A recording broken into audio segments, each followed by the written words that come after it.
சஹாபாக்களுடைய பெண்களுடைய வரலாறுகளை புரட்டுங்கள். சஹாபா பெண்களுடைய வரலாறுகளை புரட்டுங்கள். ஸல்லல்லாஹு அலைஹி வஸல்லம் அவர்களுடைய பாசறையில் வளர்ந்தவர்கள் தான் ஹஜ்ரத் ஃபாத்திமா ரலியல்லாஹு தஆலா அன்ஹா அவர்கள். ஹஜ்ரத் ஃபாத்திமா ரலியல்லாஹு தஆலா அன்ஹா அவர்கள் ஸல்லல்லாஹு அலைஹி வஸல்லம் அவர்களுடைய வளர்ப்பில், அவர்களுடைய தர்பியாவில் வளர்ந்த ஒரு பெண்மணி.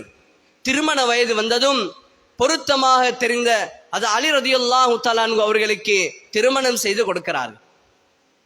ஹஜ்ரத் அலி ரலியல்லாஹு தஆலா அன்ஹு அவர்கள் திருமணம் முடித்து பிள்ளைகள் பெற்றெடுத்து குடும்பமாக வாழ்ந்து போகிறார்கள்.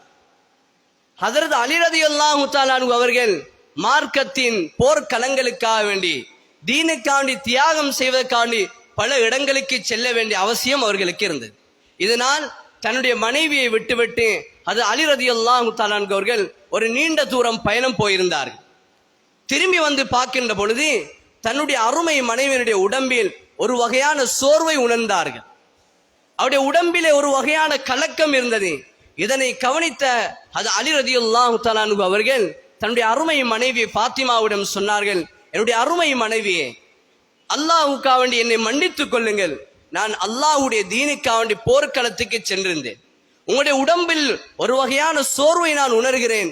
அல்லாஹ்வுக்கு விருப்பமான ரசூலுல்லாஹி ஸல்லல்லாஹு அலைஹி வஸல்லம் அவர்களிடத்தில் அடிமைகள் வந்திருக்கிறார்கள். நீங்கள் சென்று உங்களுடைய தகப்பனாரிடம் சென்று ஏதாவது ஓரிரு அடிமைகளை வாங்கி வாருங்கள் என்று அனுப்பி வைக்கிறார்கள். ஹஜ்ரத் ஃபாத்திமா ரலியல்லாஹு தஆலா அன்ஹா அவர்கள் தன்னை முழுமையாக மறைத்து, தன்னை அந்நிய ஆண்களுடைய கண்களுக்கு படாமல் முழுமையாக மறைத்து அவர்கள் தன்னுடைய தகப்பனார் ரசூலுல்லாஹி ஸல்லல்லாஹு அலைஹி வஸல்லம் அவர்களை சந்திப்பதற்கு போகிறார்கள். ஆனால் எவ்வளவு வேகமாக போனார்களோ அதே வேகத்தில் வீட்டுக்கு திரும்பி வந்து விட்டார்கள்.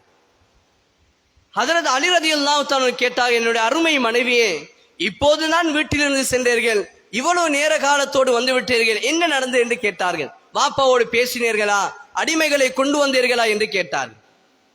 அருமை மனைவி சொன்னார், என்னுடைய அருமை கணவரே, நான் என்னுடைய தகப்பனாரை சந்திப்பதற்காக வேண்டி என்னுடைய தகப்பனாருடைய வீட்டுக்கு சென்றேன். ஆனால் அங்கு அந்நிய ஆண்கள் பேசுவதை கண்டேன். ரசூலுல்லாஹி ஸல்லல்லாஹு அலைஹி வஸல்லம் என்னுடைய தகப்பனாரோடு இன்னும் சில சஹாபாக்கள் பேசிக் கொண்டிருப்பதை கண்டேன். அவர்கள் இருக்கின்ற சபையில் நான் போய் என்னுடைய தகப்பனாரோடு பேசுவதற்கு விருப்பப்படவில்லை, எனக்கு உடம்பெல்லாம் கூசுகிறது என்று சொல்லி அவசரமாக திரும்பி வந்து விட்டார்.